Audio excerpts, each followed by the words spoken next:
modification to the language concerning the power plant and modification to the nuclear plant under 56 585 and others. Basically, what it is Dominion has two nuclear power plants in Virginia, North Anna, North Anna in Louisiana County and Surrey, and they provide about 30% of the around-the-clock low stable cost of power with no pollution at any time. And basically what this legislation does is clarifies that the current law regarding major modifications to power plants applies to the cost of extending licenses and the useful life for existing nuclear plants. It doesn't affect the efforts to build a third nuclear unit at North Anna because that application is still under review by the federal government. Does not change in any way the SEC's authority to decide whether the investments needed to extend the life of nuclear units are reasonable, prudent, or in the public interest. And I think I do have an amendment to it to show, to make sure that there was some concern that there may be some recovery of cost, excess cost that might have occurred. So we're making sure that it would just be in the reasonable manner. So I do have an amendment. Frank, did you want to? Yes, the amendment is on page 6 at line 333. After utilizing nuclear power, insert the phrase constructed pursuant to clause 2. And I think that language constructed pursuant to clause 2 shows that this is just a maintenance type. But the cost of this maintenance is estimated to be $3 to $4 billion total for all 4 units. If SEC approves the needed investments, and these are like new control room technology, steam turbines, generators, things of that, and they're going to take place over a period of several years. It's just not something you can do overnight, and will not it would be offset in partially by fuel savings. So that's the bill. I know that I have someone here to speak in favor of the bill.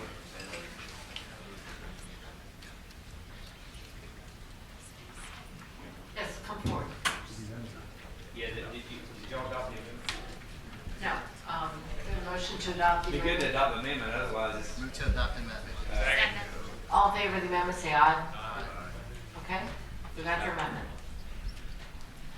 Madam Chairman, Elliot Tupor told you about the importance of the nuclear plant in Dominion's fleet at this point. It's also important to note that these plants have about 2,000 jobs there, and they have about $3 billion in economic activity annually that they support. Equally as important, the nuclear units allow Dominion to have a diversity of fuel, so they are not dependent on any particular resource and how they provide electricity to everybody. And we really think it is in the best interest of Virginia and its ratepayers that we continue to produce power with nuclear energy. As a nuclear plant gets into its last 20 years of life, the NRC allows you to apply for an extension of that license for another 20 years. The Surrey units reached that point in 2012 and 2013. The North Anna units will reach that point in 2018 and 2019. Our intention is to apply to the NRC in 2019 to extend the license for all 4 of the units in Virginia. If we're not able to relicense these facilities, we have to replace a large portion of our generating fleet. And Virginia will become increasingly dependent upon natural gas as a fuel, and the cost of that fuel is substantially higher than the cost of nuclear fuel. If the nuclear units are to operate for another 20 years, there are going to be some substantial improvements that have to be made. You're going to have to replace the generator turbines. You're going to have to replace the operating systems in the control room to ensure that those facilities will operate safely and efficiently for the next 20 years. That cost, as Elliot Kilgore has told you, is going to be between $3 to $4 billion, about $3.5 billion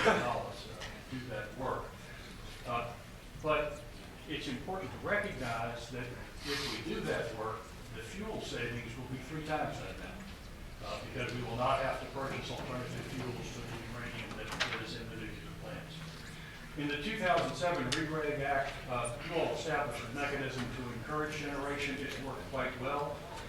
It deals with both new generation and with major modifications of facilities. The upgrades and replacements that we're going to do on the nuclear facilities, the company feels are major modifications. But nuclear plants are not upgraded that often, and we're kind of leading the charge in the nation on the upgrade of the licensing of nuclear plants. And so we wanted to make sure from this legislation that it was clear that the money we're going to expend is a part of the major modification of these units. That's the reason we requested this legislation. There has been some question about whether there's an enhanced return for this money. That's the purpose of the amendment that the chairman or that Delegate Kilgore has offered. It is not the Dominions' intention that there be an enhanced rate of return for this expenditure. This is going to be at the normal rate of return as we go through. And finally, as Delegate Kilgore said, this is not going to affect Montana. That's a separate issue. It's under separate consideration. We certainly appreciate your support of the legislation. Do you have anyone else that wants to? I think there's some more. Madam Chair, thank you, Brent Massey, Virginia Manufacturers Association. We appreciate the patron and the amendment we support, and we support the underlying bill. We encourage you to pass it.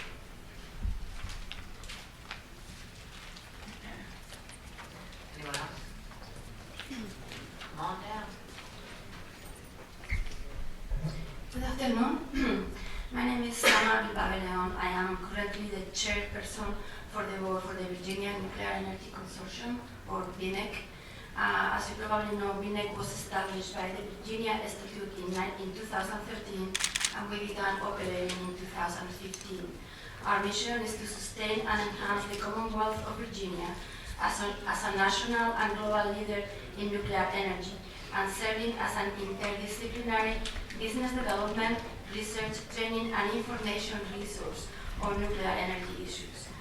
So from the research and education that we do at our state universities to the generation that powers our homes, going through a world-class nuclear manufacturing and services industry that we have at Areva and BWX Technologies, and of course our U.S. nuclear Navy shipyards in Newport News. Nuclear is critical to Virginia's future success in economic development, but also as far as our leadership in this industry. Currently, as you know, our state gets 39% of its electricity from nuclear energy. Our nuclear education and research opportunities available in our state colleges and universities are second to none. We are currently educating the next generation of nuclear professionals who will have access to high-paying, high-technology jobs. The nuclear shipyards at Newport News build submarines and aircraft carriers to our nuclear fleet. So VNEC is here today to voice our support for Bill HB 2291. This bill advances Virginia's continued leadership in applications of nuclear technology. This legislation will incentivize continued investment in our existing nuclear facilities to keep them up to date and extend their operating life so they will continue to provide clean, reliable, and affordable power to all Virginians. The investments in system and equipment upgrades and replacement are more cost-effective than new generation. So this will allow the state to receive the benefits of existing nuclear generation, reliable baseload power, jobs, economic benefits, clean air, while keeping the electric rates down for all residents. So we urge you to support this bill and help ensure Virginia's continuing role as a national leader in nuclear power generation, education, and defense. Thank you very much for having us here today and for your consideration of this important bill. Thank you. Thank you. Anyone else? Is there anyone here to speak in opposition to the bill? Thank you. My name is Erica Gray. I live in Henrico, Virginia. I'm also the chair of the Virginia Sierra Club, and I follow issues related to nuclear energy here in Virginia. I also attend the NRC meetings and DOE meetings as well. And so I'm aware of Virginia Dominion Power moving forward with requesting a subsequent license renewal. Essentially, this bill is giving Dominion a blank check. It is also an attempt to hinder the ability for the State Corporation Commission to do its job, which is to protect Virginia ratepayers. And in the bill, it's quoted that this measure also limits its scope of the requirement that a utility demonstrate that it has considered and weighed alternative options, including third-party alternatives, in its selection process to certain news generation facilities. And as was mentioned earlier about these dates, I want to be clear. Dominion Power's 4 nuclear reactors, both 2 at Surrey and 2 at North Anna, have already received the NRC license renewal, the first renewal, that will take these plants, Surrey 1 to 2033, Surrey 2 to 2033, 32 for, Surrey 1 license expires in 2032, Surrey 2 in 2033, North Anna in 2038, and North Anna 2 in 2040. So what Dominion's looking for on the subsequent license renewal is actually taking it 20 years beyond the 60. And Dominion's plans, like was mentioned earlier, is not to submit this second license renewal that will run the plants for 80 years to the NRC until 2019. So what's the hurry? As it goes for public information about this proposed legislation, there's only been a couple of articles that I've been able to find. WHSV 3ABC, Dominion is currently seeking legislation to clarify that it can recover $3.5 billion in plans and extend the life of its nuclear power plants in Virginia by 20 years. And also, Dominion spokesperson Zurcher is quoted as subsequent license renewal would probably require the replacement of cables and 3-seam generators. The fact is that all this is premature, as the NRC has still not finished reviewing nor publishing what is needed to run any nuclear reactor up to 80 years. It's never been done before. As it goes for Surrey North Anna, Dominion has been maintaining the facilities. They've been patching, they've been plugging tubes, they've been putting on metal well overlays, but it doesn't change the fact that most of the important, large, and expensive components are old. We could spend billions refurbishing these facilities only to find out in the end we have a seriously embrittled pressure reactor vessel. And ongoing studies at the NRC, they're trying to figure out exactly what that means. This could lead to very expensive stranded assets, or worse, a nuclear disaster. I think we should take lessons learned from San Onofre plant that 2 years ago had to permanently close because they were looking at extending their license beyond the 60 years, well actually beyond the first 40. And they ended up spending almost $700 million for some steam generators that ended up being a botched job. It led to a radiation leak and then ultimately a permanent closure. And in closing, I want to mention, and the paper I gave out to all the members, is on January 11th this year, 2017, the NRC finally released the names of 17 reactors here in the U.S. that possibly have defective parts, components from Areva's SA creosote forge, and the probe is ongoing. And yes, Surrey and North Anna are on that list. Perhaps this legislative body could inquire exactly what parts and what tests have been done to assure Virginia citizens that these plants are currently safe. This bill, like I stated, is premature. We're talking about years in advance, so I'm not sure why there's a hurry to pass this. And let the SEC do its job. So please oppose this bill. Thank you. Thank you. It would be the State Corporation Commission that oversees. Arlen's here. I talked to Joe Face, but I don't think he Folder, it's a long paragraph, and looking at the bill itself, there's probably 4 lines that are modestly affected. That disjuncture makes me think there's maybe a little bit more to this than the few italicized words in the text of the bill itself. So I guess my question to you, and I'm particularly looking at line 345, and then actually backing up to the other one's 242 and 3, there's 4, and then 258. They obviously are intended to give you direction on how the State Corporation Commission would review a request from Dominion.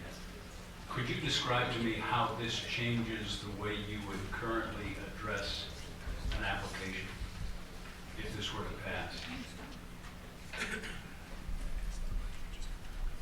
When the Regulation Act was passed back in 2007, it included, and I'm looking at line 241, major unit modifications of general facilities as a type of rate adjustment clause application that could be filed by incumbent utilities. So what this legislation does, as has been previously explained, is it makes clear in the code that such unit modifications would include the costs of these nuclear unit life extensions as have been described by the patron. Now, obviously, every application that comes in from the utility has to be considered on a case-by-case basis, and the Commission does that pursuant to the Regulation Act generally and pursuant to A6 of 585.1 specifically. But that would be the guidance from the General Assembly in terms of how the Commission should look at an application for unit modifications. And in interpreting that guidance, what does it tell you that we are saying to you? Well, it's pretty clear in the language of the amendment itself. It says basically unit modifications of generation facilities include these costs, and these costs are any system or equipment upgrade, system or equipment replacement, or other costs reasonably appropriate to extend the combined operating license for the operating life of one or more generating facilities utilizing nuclear power. That's the guidance. In the text of the bill summary, there are a couple of things that are stated. One is that the measure limits the scope of the requirement that a utility demonstrate it has considered and weighed alternative options. I take that to mean it limits how many alternate methods of providing electricity, that option might be. Is that correct? I'm looking for the amendment, maybe Frank can help me. On line 278, it has the phrase described in clause 2. So as I read it, only new generation, would you have to look at the alternatives? Right. Yeah, utility seeking approval to construct and purchase the generating facility described in clause 2. This is clause 3. So Frank's right, we're talking about new facility. And then later it says that provides the utility that makes modifications to certain generation facilities has the right to recover costs and an enhanced rate of return on common equity to the same extent currently provided for construction. I think the amendments that were offered here today were intended to clarify that in this case, clause 3 was not entitled to an enhanced return. If I could speak to that, Delegate Ware, the reference in the summary, which was up drawn for the amendment that was added to the bill, looks at the language on line, look at line 258. We've added or makes modifications to any such facility. This will pick this up. On line 261, shall have the right to recover the cost of the facility. And then it goes on at the lines 265 and 266, plus as an incentive to undertake such projects, an enhanced rate of return on common equity. The amendment that was adopted was after the summary was prepared, and that removed the enhanced rate of return on common equity because of line 333, we've said that enhanced rate of return is eligible only for nuclear power constructed pursuant to clause 2, and again, this is being done under clause 3.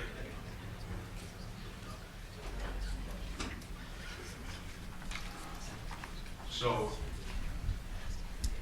as a layman looking at it, what we're doing is we're adding this reconstruction that's anticipated as in the same fashion as new construction of this type. Would that be accurate? Subdivision A6 of this section says that utilities can get rate adjustment clauses for purposes of recovery and plant construction. And this includes major unit modifications. And this language is a clarification of what major unit modifications shall include or could include. So it's major unit modifications were already part of the Regulation Act in terms of something utilities can get a rate adjustment clause for. This just clarifies what major unit modification means with respect to nuclear life extension. Absent this legislation, would these modifications be included would those costs be included in your review in this fashion? It's possible that if the utility came in for a major unit modification concerning nuclear life extension, that they would file an application under this A6 RAC, and they would ask the commission to determine that the nuclear life extension costs they were about to incur was a major unit modification. Whether it was or wasn't in whole or in part would be an issue for the commission to determine based upon the nature and the details of the application submitted. Which in layman's terms means that you think you might be able to decide to determine this under the current regs that you have in place. Under the current legislation. Under this legislation? No, I mean, under the current law. Under the current law. Okay.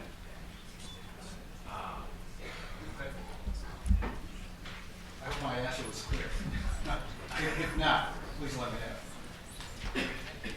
Well, I'll say it back in what I understand you to say is you have the authority and the expertise to determine what we are being asked to determine today legislatively.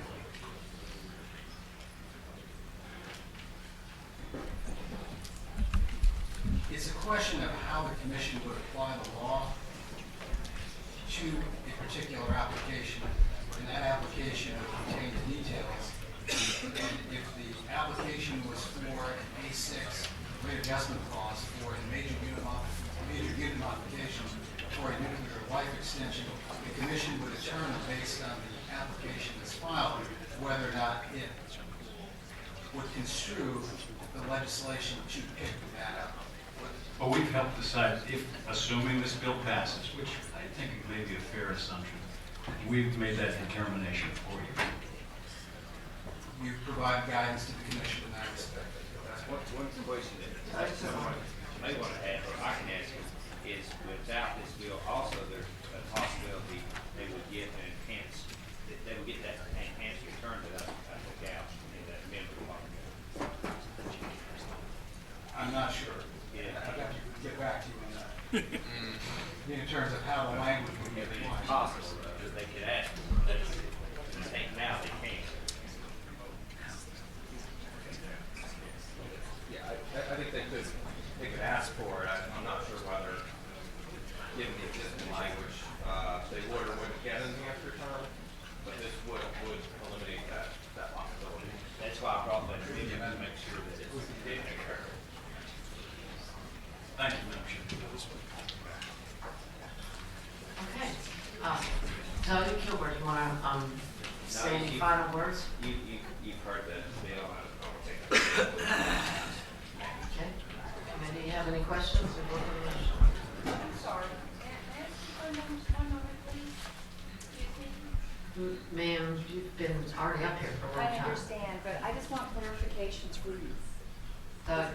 Just one moment, please. I'd like to know what are the measures in this bill they're asking for that limits the scope of requirement that the utility demonstrate that it has considered and weighed alternative options. I would just like to know, how is that going to be demonstrated? You can't ask questions from the audience. If you want to make a statement, that's one thing. Now, if Delegate Fuller wants to address that, that's fine, but, okay. Thank you. Okay, do you have anything else from the committee?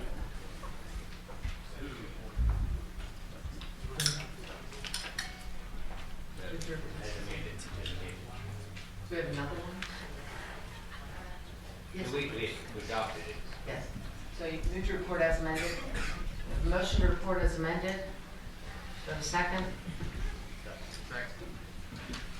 Okay.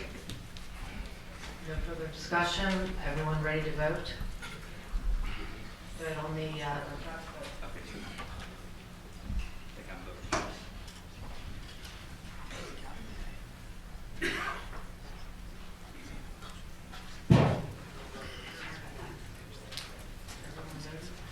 okay, the bill passes 8-15 with one abstention.